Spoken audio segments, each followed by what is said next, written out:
Patricia. Why should you be? May chance ba? May chance ba na makita ka namin sa Reyna Filipinas this August 7 as part of official candidate? This August 7, this year. Hindi ko pa alam actually.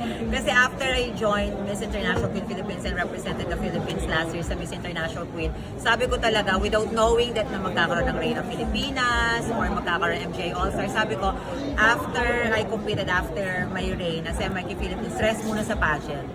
So ngayon hindi ko alam tuloy kung magre-rest ako, gulong-gulo ko actually. Pero hindi ko naman sinara yung pintuan ko. Maybe na, kung hindi man ngayon, but definitely makikita. Kasi nga sabi ko, this is not the end, but the start of something Ilang grand. percentage? Mukhang ito na ngayon.